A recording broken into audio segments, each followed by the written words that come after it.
If you enjoy what you hear here today, please consider supporting me on my Patreon page. Every dollar helps, and you get to see content that you won't see here.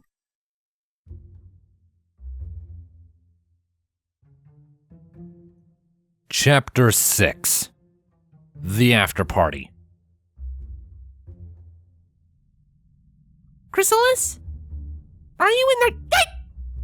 Twilight pulled her hoof back just in time, as fangs snapped together right where it had been inside the dark cupboard. Well, if that's how you're going to be, maybe I won't give you any coffee, she huffed, moving away to another part of the kitchen and starting to pour a pair of cups. There was a groan, and slowly, the mighty Changeling Queen emerged from the depths of the cupboard, blinking unhappily at the sunlight streaming in through the windows. Sorry, she said hoarsely. It's the hiving instincts. Guess I decided to make that my new hive last night when... Well... At some point last night, I can't quite remember. She glanced back into the cupboard. There's a little bit of slime in there, but at least I didn't have any eggs to lay. Speaking of things you don't remember about last night, said Twilight, passing Chrysalis a cup of coffee as she sipped on her own. When exactly did you get my cutie mark? What? Blinking, Chrysalis turned bleary eyes to her flanks. On them were very crudely tattooed replicas of the mark on Twilight's own flanks. Oh, that's just great, she groaned. If that's something permanent, I'm going to have to molt again before the wedding. She took a long slurp of her coffee, considering Twilight. I probably got this around the same time you shaved your mane and put my crown around your horn. What? Twilight ran a hoof over her head, feeling nothing but smooth fur. I didn't even notice because I was so busy looking for you. Oh, I hope Rarity still knows that hair growth spell. So, where did you wake up? In the library, where I had once again reconstructed Fort Book. Twilight grimaced. A drunken, wobbly, unstable Fort Book that collapsed as soon as I moved. Is this normally how Pinky's parties end? Inquired Chrysalis curiously. I'll admit, it seems like my first impression of them was completely wrong. Well, not exactly. Twilight winced, then gave a toss of her head, beckoning Chrysalis to follow her as she began to walk down the main hall of the castle. I mean, she has crazy parties, but I don't usually end up so... blackout drunk, suggested Chrysalis, drawing a frown from Twilight. Princesses do not get blackout drunk, she sniffed, raising her nose into the air. Well then, what did you do last night? asked Chrysalis innocently, then giggling when Twilight scowled and angrily puffed her cheeks out. Well, it couldn't have been anything too crazy, replied Twilight. I mean, the castle looks... fine. Oh. Pushing open the tall front door with one hoof, Twilight trailed off as both her and Chrysalis's jaws dropped. Their mugs followed suit, shattering upon the top of the castle steps. At some point the night before, the grounds of Twilight's castle had apparently been replaced by a battlefield. Ponies and changelings, not to mention griffins, minotaurs, yaks, and the occasional zebra, lay strewn about the lawn. The entire eastern side was blocked off by an unconscious dragon who, to judge by the enormous divots that had been dug out of the ground, had been attempting to dance the night before. Speaking of dirt, a deep furrow led from one side of the lawn to the other, with Rainbow Dash sticking out of the other end, also passed out. Further down the path of the castle, what appeared to be Luna's tail stuck out of a bush, flowing gently. Overturned tables, popped balloons, confetti, and bottles Lots and lots of bottles were scattered about among the living beings. Occasionally, in the case of the bottles, they formed mounds. In a few spots, small fires burned, with trails of smoke twisting their way up into the sky. Remember when I talked about the battle with Tirek? This is kind of what it looked like afterwards, said Twilight faintly. Wasn't there? Chrysalis peered over the wreckage, rubbing her chin in thought. Wasn't there some kind of divider here last night? My memory of the whole thing is fuzzy, but I remember there being a wall between us separating the two parties. Of course, said Twilight, pointing a hoof about the lawn. See how there are planks of wood all over the place? Would have only been a temporary wall, and it must have fallen down at some point. My earlier question still stands, said Chrysalis. Is this what Pinky's parties are normally like? No, but... Twilight's eyes suddenly lit up as she made a connection. Critical mass!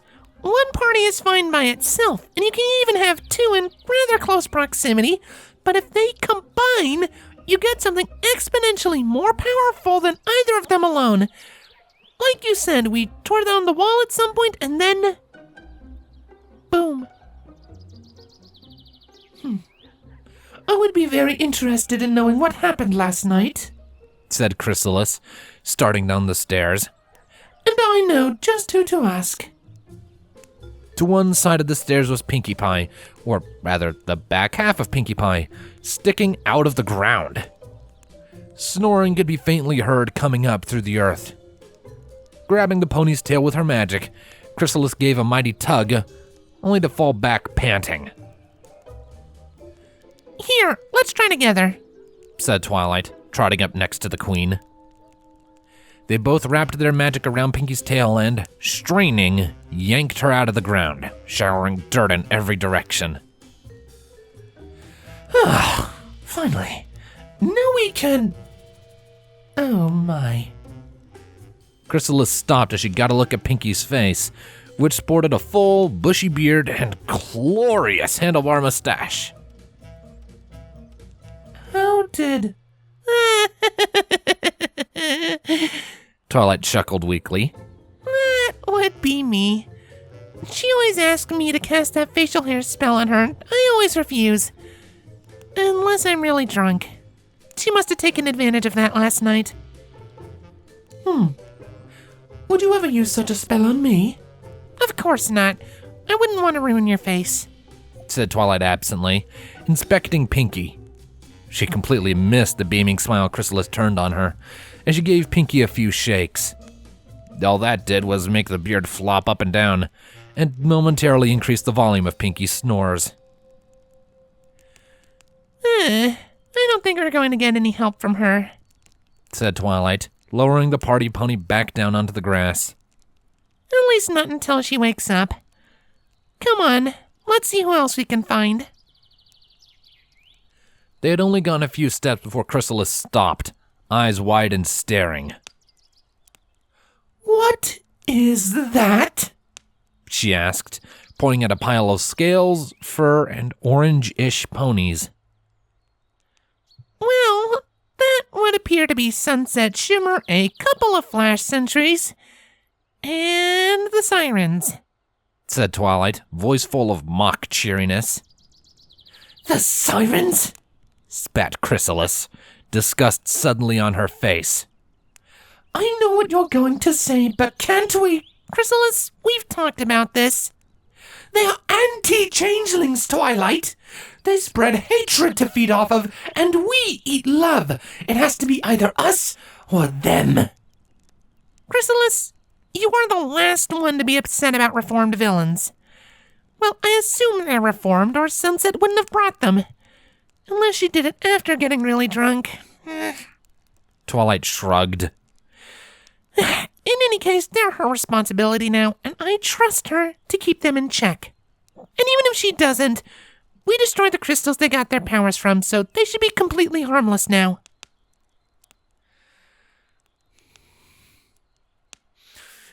promise that pony can keep them under control? Asked Chrysalis finally, after a furious silence. Yes, Chrysalis, replied Twilight with an inaudible sigh of relief. And they'll stay locked on the other side of that portal from now on, at least? Yes. And after they go back, we can push all the mirrors off a cliff and burn the book you used as a link? We're not gonna go quite that far, sorry. They trudged further up the path, leading from Twilight's castle, winding their way around unconscious beings of various races. The remains of the annihilated divider and pools of... Well, they didn't look too closely at what those are pools of. Probably for the best. Twilight sighed as she experienced the ruins of her lawn up close, but took comfort in the fact that she'd signed the Pinky Party contract. That guaranteed that any property damage resulting from a party would be personally fixed by Pinky, and was in fact the only reason Pinky was once again allowed to serve alcohol at her parties after many years. Twilight was grateful for that contract in more ways than one. Drawing up the template for it had cemented her friendship with the party pony. My idea didn't work out so well. What now? Inquired Queen Chrysalis as they walked. Simple, said Twilight, nodding at the flowing blue tail sticking out of a bush some distance down the path. We'll just ask Luna. An excellent plan. I wouldn't mind talking to the Moon Princess again. I mean, Princess Luna. Chrysalis quickly corrected herself, wilting under Twilight's glare. I'm sure she'll be able... Oh, thank goodness! You two are here! Called out a voice off to their side. Twilight and Chrysalis stopped and stared, then walked over curiously. A curving metal pole stuck out of the ground, a golden birdcage hanging from the hook on its end. When they drew near, they saw a tiny Discord standing inside, clutching at the bars. Oh, so if you could help me... What are you even doing here? Demanded Twilight. I don't remember inviting you, and I'm sure Chrysalis didn't either. We got the time he ruled the Great Famine, so that's a no from me as well, said Chrysalis dryly. I may have crashed your parties a tiny bit, said Discord, holding the fingers of his hand apart so they were barely touching, which made the grap invisible at his size. And I may have tried to turn the pony and changeling of honor at the parties into certain waterfowl, and that's why you didn't get an invite, said Twilight, rolling her eyes. Come on, you need to at least fix this, cried Discord indignantly. You two cast some sort of shield spell that reflected my magic, and it did this to me. Chrysalis and Twilight looked at each other, wordless communication passing between them. Then they turned as one and continued on their way. You're going to get help? Asked Discord desperately. Okay, I'll just wait here. Hurrying along, the two managed to make it to the bush with Luna in it without being distracted by any of the other various hints at the previous night's debauchery. Finally, sighed Twilight, poking the body in the bush with her hoof. Luna, we need... Nightmare Moon rose from the bush, midnight black and clad in silver blue armor as always. Twilight and Chrysalis retreated several steps, moving together in mutual support and shock. Looking down at them, Nightmare Moon's lips curled back in a snarl. She cried, sticking her tongue out and then pulling it back in to smack her lips distastefully. Ugh. Darkness, what did I do last night? She peered with bleary, bloodshot eyes at the pony and changeling pressed up against each other. This is what you look like? The sun? She croaked, gesturing at the sky with a hoof. Sitting up there trying to kill us all with that light. Oh, my head hurts so much. You... Twilight tried to say. Yes, you want to stop me from bringing eternal night and all that. Sighed Nightmare Moon, rolling her eyes and making a dismissive gesture with her hoof, then groaning and putting that same hoof to her forehead. Look, I can't deal with you while I've got a hangover like this. Let's just call the battle off for now, yes? I'm gonna go merge back with Luna. She stepped out of the bush on wobbling legs, unfurled her wings, and took off flying unsteadily back towards Canterlot.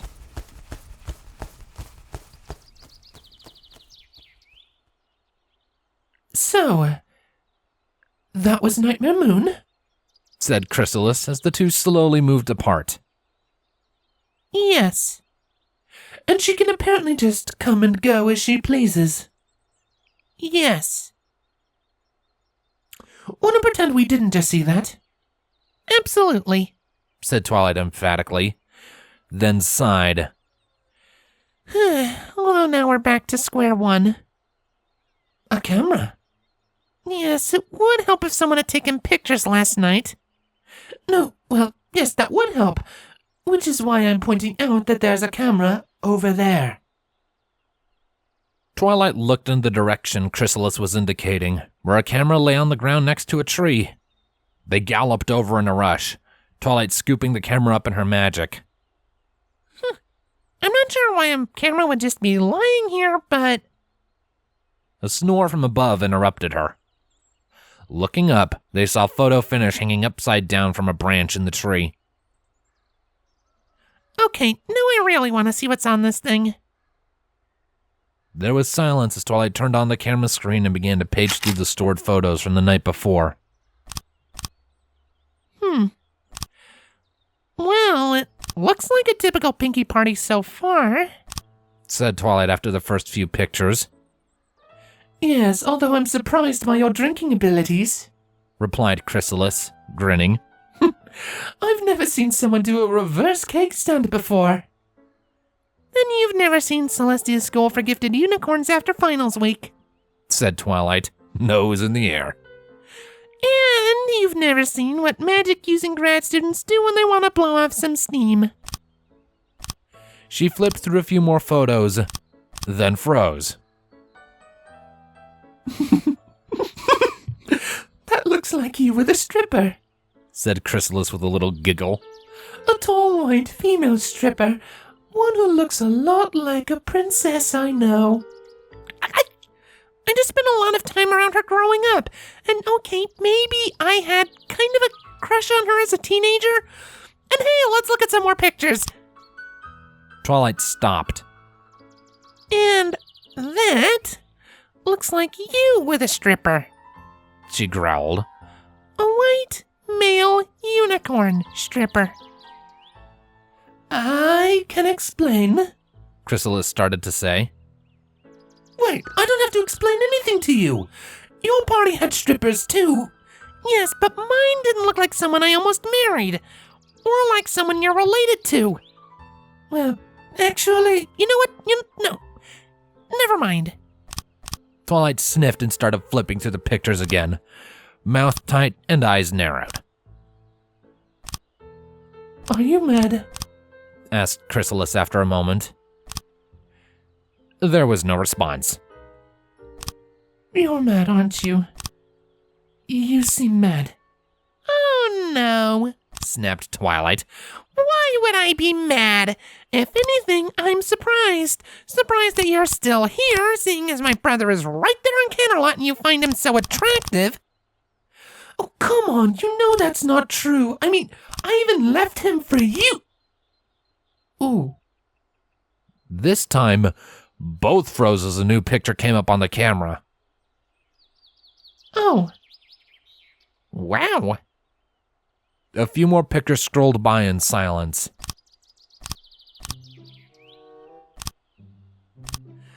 I think we've identified the moment when things went out of control, said Twilight carefully. That may be an understatement. I apologize for what I was saying before. Twilight's face was now bright red as she tried to look away from the camera screen. Her gaze kept getting drawn back, though. Oh, don't mention it, said Chrysalis, the carton on her face darkening as she blushed and tried futilely to avert her gaze as well. Twilight started flipping through the pictures at a constant rate, trying her best not to tarry too long on any one photo. Even then, there were still times when she couldn't resist, as the camera seemed to contain more debauchery than either Pony or Changeling had seen, which was saying something considering how long Chrysalis had been around and the things she had had to do to feed. There were still times, though, when Twilight stopped the slideshow out of fascination and sheer morbid curiosity. I never knew Fluttershy was so flexible. Applejack looks surprised too. A few more pictures went by. Our changelings do make a nice chorus line. Well, it's not like coordination is a problem.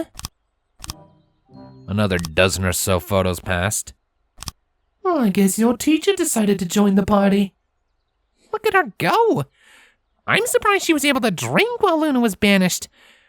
And she must have stayed sober out of habit afterwards. It was probably the first time in over 1,000 years that she's had a drink. A few photos later. Huh. Looks like she wants to teach you something besides magic. 2 pictures after that. Well, that's not me that she's got her wing around. There was a moment of silence as the next set of pictures came up on the screen.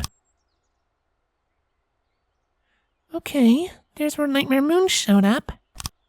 And there's Celestia comforting her. Twilight flipped forward one image, and her and Chrysalis's eyes shrank to pinpricks, their manes standing on end. It looks like they're... Are they really? The last few pictures flew past. Is that even legal? I don't know. It doesn't look legal. She's a princess. Maybe it's legal if you're a princess. Does that mean we could do something like that? I don't know. There was another moment of silence. No one can ever see these pictures, said Twilight finally, her tone definite. It's a good thing I dropped the camera. You did? Asked Chrysalis. Yes. Twilight let her magic fade, and the camera fell to the ground with a thump. And then you accidentally stepped on it. Dutifully, Chrysalis stomped her hoof down on the camera, smashing it apart and then grinding the pieces into the dirt. And then it started on fire? They both lit up their horns, and flames began crackling among the shattered wreckage of the camera. I guess now no pony will ever know what happened last night. But no pony. They stood silently, looking out over the devastation the party had wreaked upon Twilight's lawn the night before. We're still going to hire Pinky for our next party though, right? Asked Chrysalis after a moment. Oh, absolutely.